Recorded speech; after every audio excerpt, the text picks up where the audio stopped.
Hello बच्चे, क्या हाल चाल? बढ़िया एकदम। तो चलो, उम्मीद करता हूँ कि आप लोगों का पढ़ाई अच्छा चल रहा होगा। तो आप लोगों से ना कुछ बात करने आया हूँ। आपके लेक्चर की रिकॉर्डिंग चल रही है और कल सुबह तक आपको पहला चैप्टर, आपका लाइट चैप्टर का लेक्चर मिल जाएगा। ठीक है? तो आप लोग अपना पढ़ाई करते रहें। लेकिन बच्चों, कुछ इंक्वायरी आई है मेरे पास जो कि बच्चे किए हैं मेरे से। बच्चों का डाउट है कि सर पढ़ना तो चाहते हैं लेकिन कुछ चैप्टर है कि जो कि समझ में नहीं आ रहा, तो सर क्या करूँ? है ना? होता है डाउट कि यार ये चैप्टर टफ लग रहा है, ये चैप्टर समझ में नहीं आ रहा है, इसके बारे में हम क्या करें।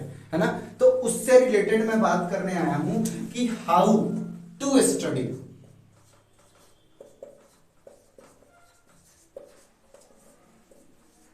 आपका डाउट है कि सर कैसे पढ़ाई करें, ताकि मेरे को ना कुछ चैप्टर ऐसे हैं कि जो कि एकदम कॉम्प्लेक्स लगता है।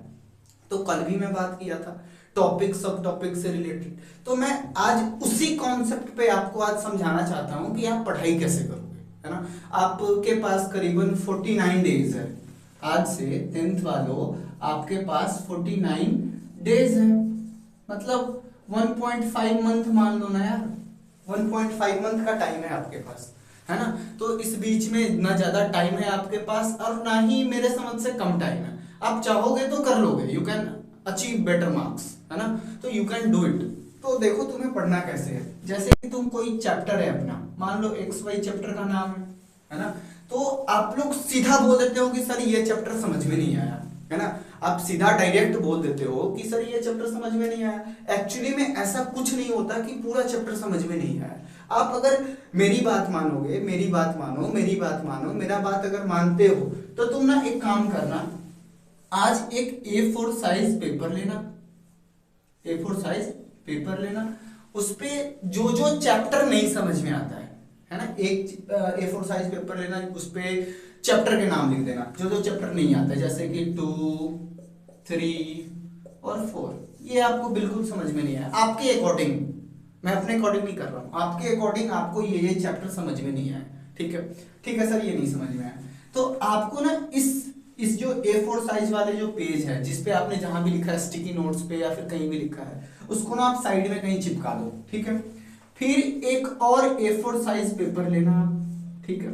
एक और A4 साइज पेपर लेना। उस पे आप टॉपिक का नाम लिख देना। मतलब उस चैप्टर के अंदर में जितने भी टॉपिक है, 1, 2, 3, 4, ऐसे करके हर एक टॉपिक का नाम आपने लिखना है बस।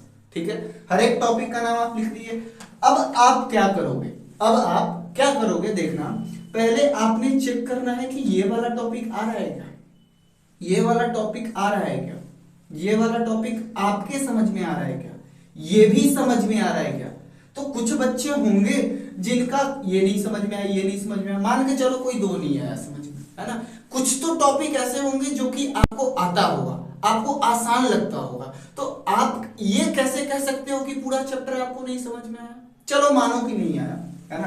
तो आप क्या करना कि पहले टॉपिक से काम करना शुरू करना। मैं मान लेता हूं आपको नहीं समझ में आया, है ना? पहले टॉपिक से आप स्टार्ट करना, पहले टॉपिक से काम करना शुरू करना।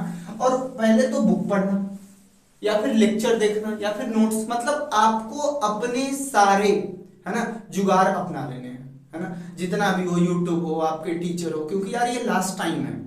इतना लास्ट टाइम में आप चाहोगे कि किसी और के भरोसे मैं कर लूं, तो ऐसा नहीं होगा। काफी ओपन होके और काफी सच्ची बात बता रहा हूं आपको कि आप किसी और के भरोसे रहोगे, सोचोगे कि आपका हो जाए, तो भाई नहीं होता ऐसा कुछ। है ना? आपको खुद उतरना पड़ेगा समंदर में। अगर समंदर की गहराई नापनी है तो आपको उतरना ही होगा, ऐसे नहीं नाप सकते हम। है ना? हमें नापना है तो उतरना पड़ेगा। तो आपको पहले टॉपिक से स्टार्ट करना है। पहला टॉपिक आ गया। अगर नहीं आता है, सब जगह समझने के बाद नहीं आता है, तो आप मेरे को कमेंट करोगे, मैसेज करोगे, मैं करवाऊंगा। है ना? आपको अगर अभी भी लगता है कि कोई टॉपिक में डाउट है, पर्सनल कोई पर्टिकुलर टॉपिक में डाउट है, तो आप मेरे से पूछ सकते हो, कमेंट कर सकते हो, मैसेज कर सकते हो। मैं ट्राई करूंगा कि आपको वो वीडियो सॉल्यूशन प्रोवाइड करूं, मैं एक्सप्लेन करूं, ताकि आप लोगों को समझ में आ जाए। है ना? तो ऐसे कर करके आपका वो चैप्टर कंप्लीट हो जाएगा। पहले एक टॉपिक ओके हो जाए, फिर क्या करना ना कि इस टॉपिक से रिलेटेड क्वेश्चन प्रैक्टिस कर लेना।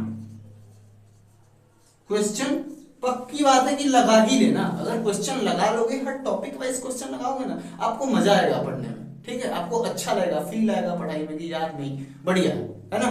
तो ऐसे करके आप देखोगे, ऐसे करते जाओगे, आपका चैप्टर कंप्लीट हो जाएगा। अभी भी 1.5 महीने टाइम है यार, है ना। 2 दिन भी एक चैप्टर को दोगे तो हो जाएगा आपका।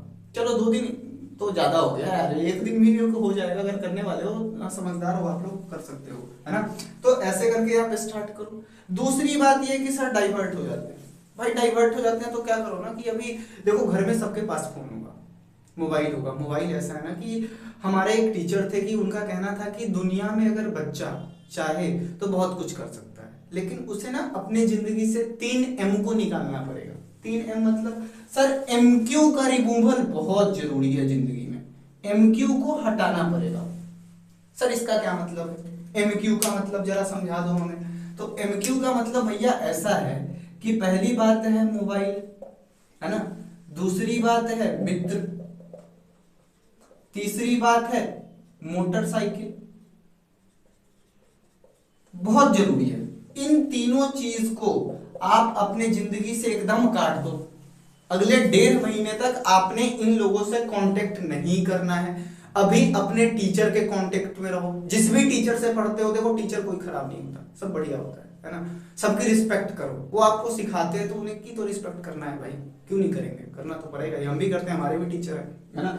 तो आपने इन तीनों से दूर रहना है। मोबाइल, मित्र, मोटरसाइकिल। अब मित्र आपका 2 कैटेगरी का है, आप समझदार हो तो हर तरह के मित्र से दूर रहो, मोटरसाइकिल से दूर रहो। अभी कोई बुलाए बोलो नहीं टाइम नहीं है भाई, बाद में मिलते हैं, एग्जाम के बाद मिलते हैं। तो एग्जाम तक कुछ नहीं करना। और सर एक और डाउट है। एक तो आपने ये चैप्टर वाली बात बता दी, चलो चैप्टर के अंदर में हम टॉपिक लिख लेंगे, टॉपिक के अंदर सब टॉपिक लिख लेंगे और फिर पढ़ाई शुरू करेंगे, है ना। जहां डाउट आएगा उसको क्लियर करते चलेंगे, प्लस क्वेश्चन भी प्रैक्टिस कर लेंगे। उसके एंड में जब चैप्टर खत्म हो जाएगा तो कुछ क्या करेंगे, सैंपल पेपर भी लगा देंगे उस चैप्टर से रिलेटेड, है ना। और फिर ऐसे करके अपना कंप्लीट हो जाएगा। सर कुछ ऐसा होता है ना कि मतलब समझ में नहीं आता है चल क्या रहा है, तो कहीं ना कहीं आपका बेसिक लैक करता है। आप बचपन में सुने होंगे कि सुने क्या हो गया यार, देखे नहीं होंगे, आपका जो 1 क्लास में टॉपर था, I mean 1 क्लास में टॉपर था, जो सेकंड में टॉपर था, वही थर्ड में जाके टॉप पे था, या तो 1-2 रैंक ऊपर नीचे होता रहता है, मतलब वही टॉप पे था। ऐसा क्यों होता है? वही 4th में था, वही 5th में था, वही 6th में था। सर ऐसा क्यों होता है? भाई उसका बेसिक क्लियर है, पढ़ रहा है वो। Sequential study is important, but sequential study is more important. Study should be sequential, है ना। अगर हम पीछे की बातों को रिवाइज करते हैं, है ना, पीछे वाली चीजों को क्लियर रखते हैं, क्लियरिटी प्रोवाइड कराते हैं उसको, है ना, तो वो ज्यादा बेहतर होता है अपने लिए, ताकि वो हमारा प्रेजेंट का मतलब समझ रहे हो ना, अभी का जो काम होगा वो हमारे फ्यूचर को इफेक्ट करेगा। हमारा फ्यूचर भी ऐसा ही होगा।